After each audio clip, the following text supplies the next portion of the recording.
So today we are going to discuss the important topic, very important topic, lens maker's formula.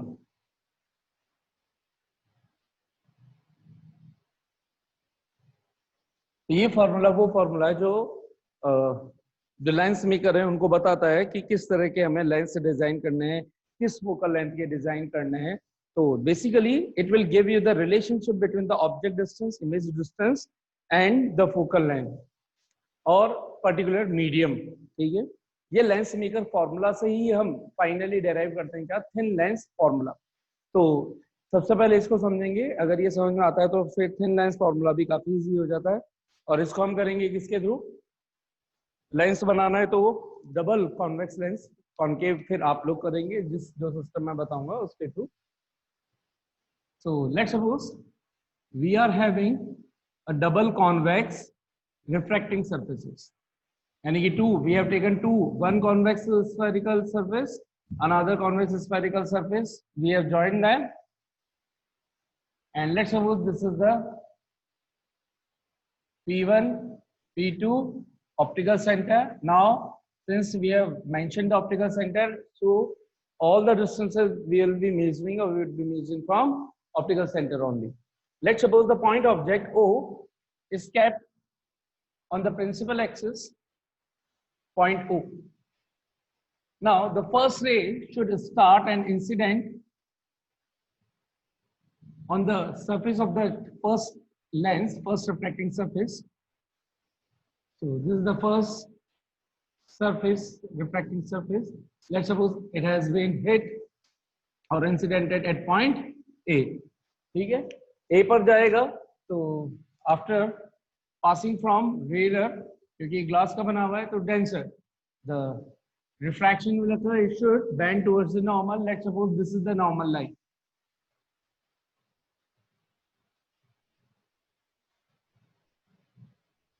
Let's suppose this is point C or C1, whatever you want. Then OA, अगर कोई medium नहीं होता तो ऐसे सीधी straight जाता, but it will bend towards the normal because the refraction is from rarer to denser towards the normal bending. तो ये band हो गया. अगर ये बैंड हुआ तो ये यहाँ पे हिट हुआ पॉइंट बी पर. पॉइंट बी पर फिर से ये रिफ्रैक्शन होगा. तो पहले ये देख लिया कि अगर बी पार्ट पर ये सरफेस ही नहीं होती तो ये कहां तक चला जाता, तो ये चला जाता साहब यहाँ पे. यानी कि हमें जो फर्स्ट इमेज मिलती वो कहां पे मिलती, इस पॉइंट पर. So let's suppose since this is the first image would have been formed, it should be I1. I1 मैंने नाम दे दिया. This is our first normal line, so you can say it is N1. B point पर फिर से अब जो ये रे है, फर्स्ट रिफ्रैक्टेड रे AB, it will act as second incident ray for the second surface. जो रे AB है, it will be acting as an incident ray for the surface ये वाली P2 वाली सेकेंड सरफेस के लिए. यहां पर फिर से B पॉइंट पर रिफ्रैक्शन होगा. रिफ्रैक्शन कैसे होगा, फ्रॉम डेंसर टू रेरर. बाहर से ग्लास में से कहा आ रही है, बाहर रेरर मीडियम के अंदर, बाय डिफॉल्ट आप मान सकते हो एयर के अंदर. ठीक है, जैसे ये बाहर आएगी फिर से यहाँ पर एक नॉर्मल ड्रॉ करना पड़ेगा, क्योंकि ये सरफेस इधर की तरफ बैंड हो रही है. इसका मतलब इसका स्क्वायर इधर होगा, इसका मतलब इसका सेंटर इधर होगा. तो ये ध्यान रखना है. तो लेट्स सपोज ये एक नॉर्मल बना देते हैं सर. ये हो गया N2.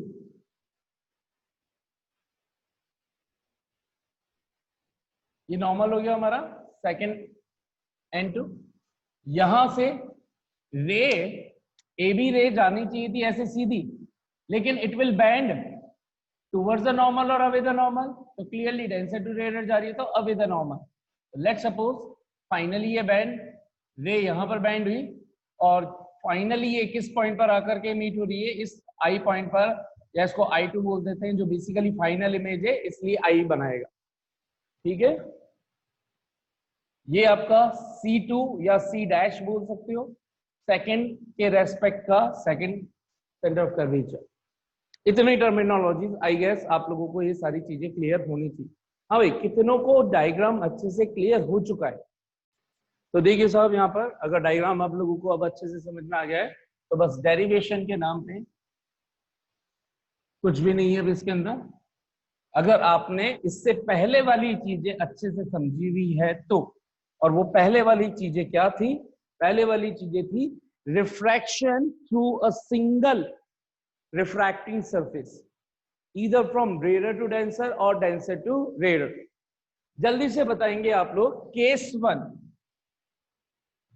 केस वन क्या? यहां पर सबसे पहले आप लोग बोलिए, how many times refraction occurred?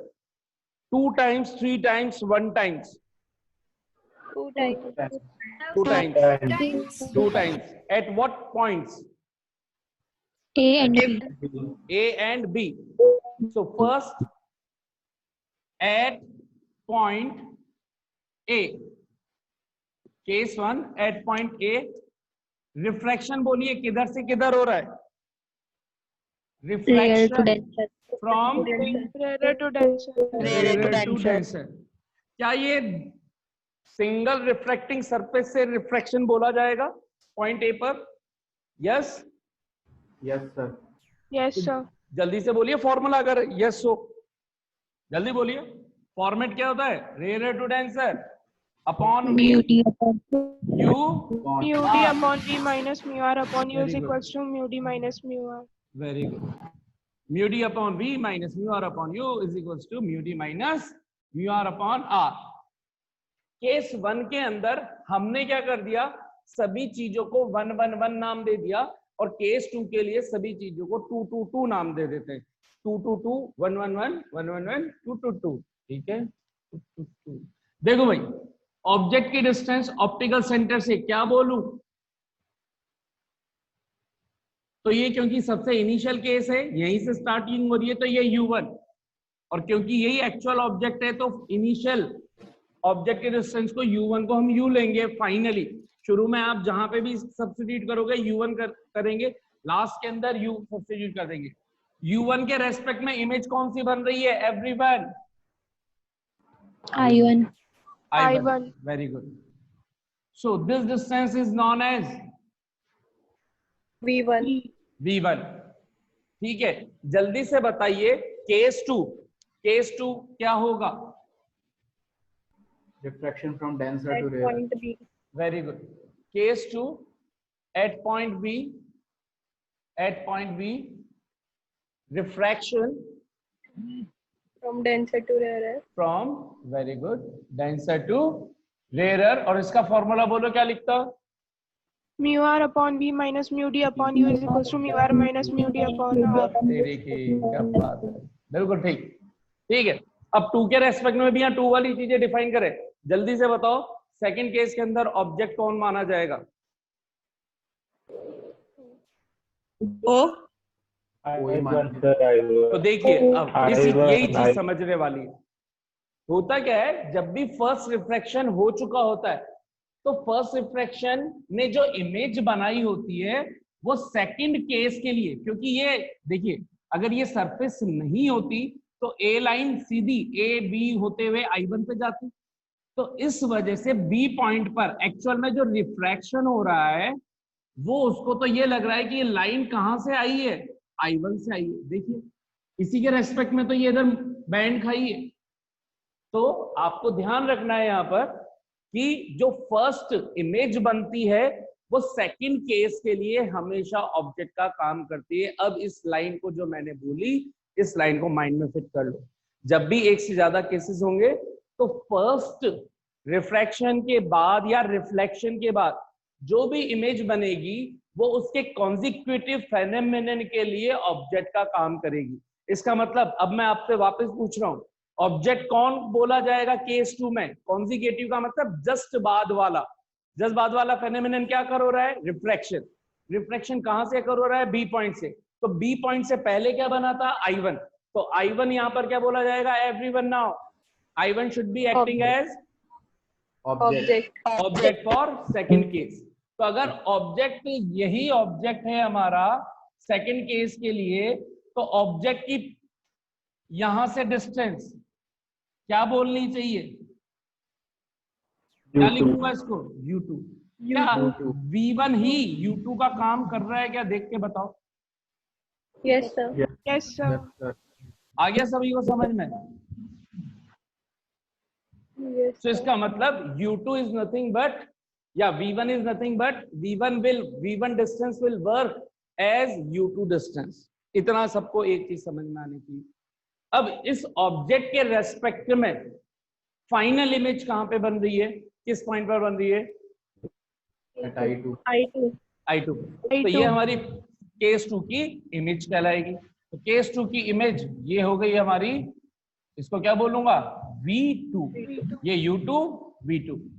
ये इतना समझ में आना चाहिए, और इतना समझ में आ गया तो दोनों केस खत्म हो गए, क्योंकि ये तो फॉर्मूला है, जो फॉर्मूला आपको मैंने रटवा रखा है कि याद कैसे करते हैं। इसमें तो कोई कलाकारी भी मैंने लगाई नहीं है, बस कलाकारी जो थी वो आपके इस कॉन्सेप्ट की थी कि the first image always works as second object for the next consecutive phenomenon. इतना जल्दी से बता दीजिए कि ये वाली चीजें। अब जैसे ये किया फॉर केस 1, सब जगह बिना देखे 1 1 लगा दूं, यानी कि केस 1 के रेस्पेक्ट में V1 U1 R1। बहुत बढ़िया, इसको बोल दी इक्वेशन 1। और refraction from denser to rarer, इसमें लगा दूं 2 2 2 केस 2 के हिसाब से। ये हो गई सेकंड। जल्दी से बताइए हियर, जल्दी से बताइए कौन किसका काम कर रहा है? U2 इज एक्टिंग, या U2 का काम कौन कर रहा है? V1. V1. V1। तो U2 लिखूं या V1 लिखूं, बात एक ही है या नहीं है? Yes, Yes, sir. sir. तो यहाँ पे इसको हमने सब्स्टिट्यूट कर दिया, mu R upon V2, mu R upon V2 minus mu R upon V,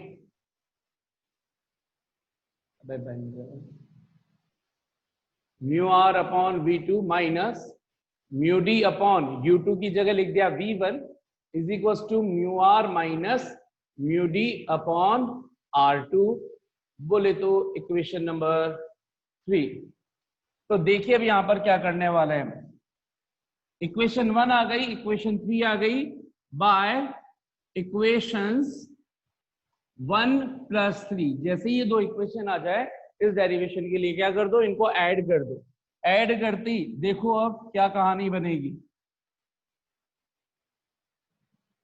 इधर का है mu D upon V1 minus mu R upon U1 plus, ये तो हो गया फर्स्ट इक्वेशन का LHS साइड, इसका LHS साइड ऐड करना है, mu R upon V2 minus mu D upon V1 is equal to mu D minus mu R upon R1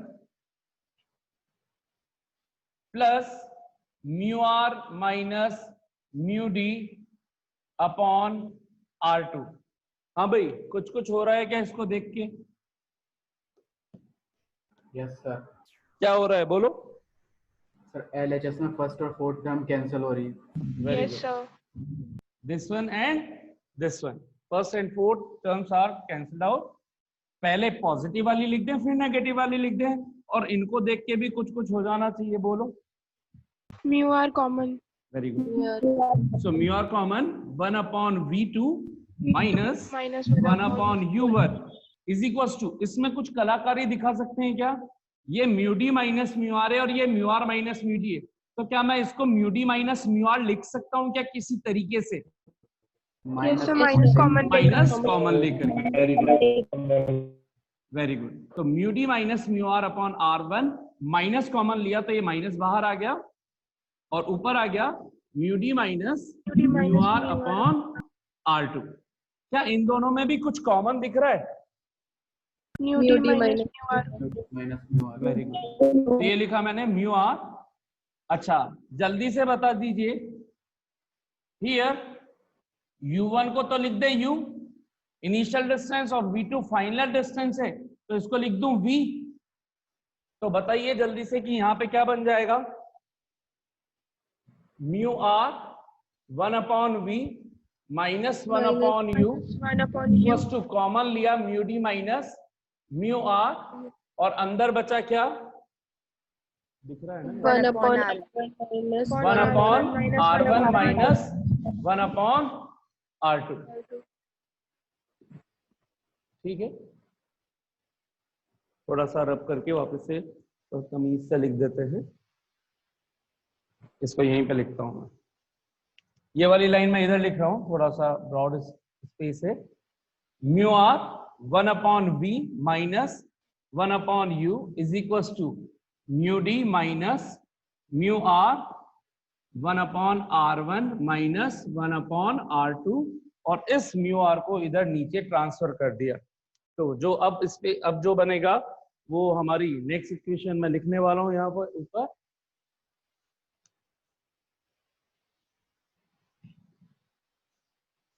one upon v minus 1/u is equal to mu D upon mu R minus, बताओ क्या हो जाएगा, 1 into 1/r1 minus 1/r2।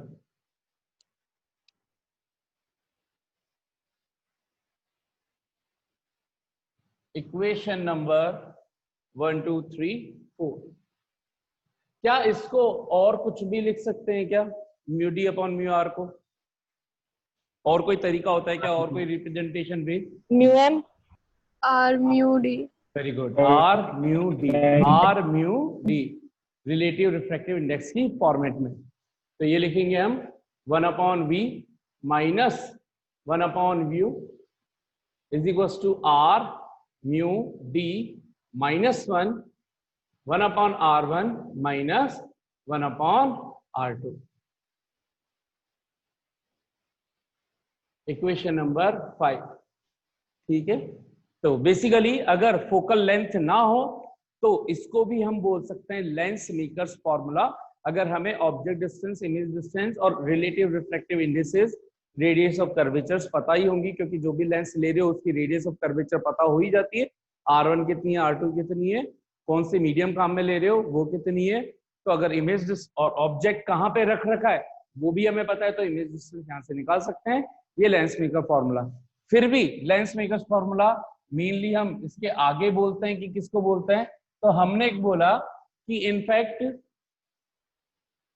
कि जो in general human आई की visibility distance होनी चाहिए normal आई की, वो कितनी दूर तक देखना चाहिए, what should be the range of vision for 25 centimetre. Centimetre. कितनी दूर तक देख सकता है, पास तक नहीं, बहुत दिमागों, इंफिनिटी। इंफिनिटी। इसका मतलब if u is equal to infinity, object infinity पे हो तो इमेज कहाँ पे बनती है? अगर मैं ऑब्जेक्ट को मान लो इंफिनिटी पे रख दूं तो एट फोकस। फोकस। तो क्या इस टाइम पे मैं v बोल सकता हूँ क्या, v शुड बी स्मॉल है? यस। कॉन्वेक्स लेंस की फॉर्मेशंस में बता चुका हूँ, याद करो वो दिन, जरा याद करो वो दिन। ये इनफाइनाइट से आ रही है रेज, कहाँ पे मीट होंगी? After coming from infinite. You अगर इनफाइनाइट है तो फोकस। तो ये आपकी इमेज पॉइंट, तो ये इधर की तरफ, ये जो v है वो क्या हो जाएगा, प्लस का f। इतना सबको समझ में आना चाहिए। ये वैल्यू मैं सब्स्टिट्यूट कर रहा हूँ, v की जगह f, u की जगह इनफाइनाइट। तो हमारे पास बना साहब 1/f minus infinite is equal to r mu d minus 1 into 1/r1 minus 1/r2। जल्दी बोलो, 1/इनफाइनाइट 0। तो हमारे पास फाइनल आंसर आ गया r mu d minus 1 into 1/r1 minus 1/r2। This relation is called lens maker formula. ये दोनों lens maker formula की ही फॉर्म है, लेंस मेकर्स फॉर्मूला।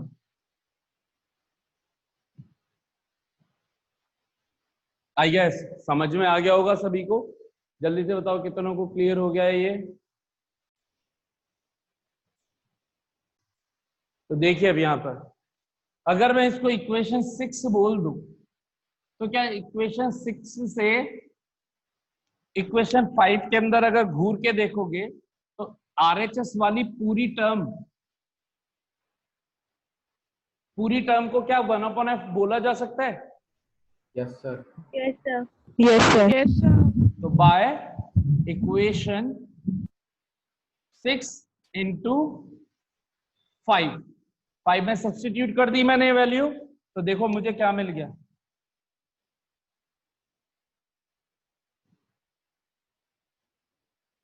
ये कुछ कहीं कहीं कभी कभी सुना सुना लग रहा है कि सूना सूना लग रहा है। सुना सुना. सुना सुना. क्या होता है?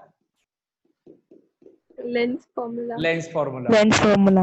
मिरर फॉर्मूला में प्लस आता है, लेंस फॉर्मूले में माइनस आता है। 1/v minus 1/2। तो देखो हमने लेंस मेकर्स फॉर्मूला से लेंस फॉर्मूला भी डेराइव कर लिया। 1/v minus 1/u is equals to 1/f where focal length is equals to r mu d minus 1/r1 minus 1/r2। क्या यहाँ पर इसको देख करके आपको लग रहा है कि अगर R1 और R2 डिफरेंट होंगी या रिफ्रैक्टिव इंडेक्स डिफरेंट होंगे तो क्या F हमेशा R/2 आएगा क्या? देखो अब इस वाले रिलेशन से देखो इक्वेशन 6 से क्या हमेशा R1 R2 इक्वल हो सकते हैं क्या? जरूरी नहीं है। दोनों लेंस की एक कर्व ज्यादा ले सकता हूँ, एक कम कर्व ले सकता हूँ। तो क्या F इज इक्वल टू हमेशा R/2 आना चाहिए क्या? No, sir. No sir. तो मैंने जो आपको इनिशियली रीजन दिया था कि जब हम लेंस फॉर्मूला करते हैं तो F जो होता है वो R/2 हमेशा हो जरूरी नहीं। मिरर के अंदर फिक्स होता है कि F is equal to R/2, लेकिन लेंस के अंदर F is equal to R/2 हम नहीं लिख सकते। ये रहा वो रीजन, क्योंकि F किस किस पर डिपेंड कर रहा है? रिलेटिव रिफ्रैक्टिव इंडेक्स म्यू पर कर रहा है, R1 पर कर रहा है, R2 पर कर रहा है। इन दोनों तीनों फैक्टर्स पर डिपेंड कर रहा है। इस वजह से हम direct F is equal to R/2 नहीं लिख सकते। This is the complete derivation.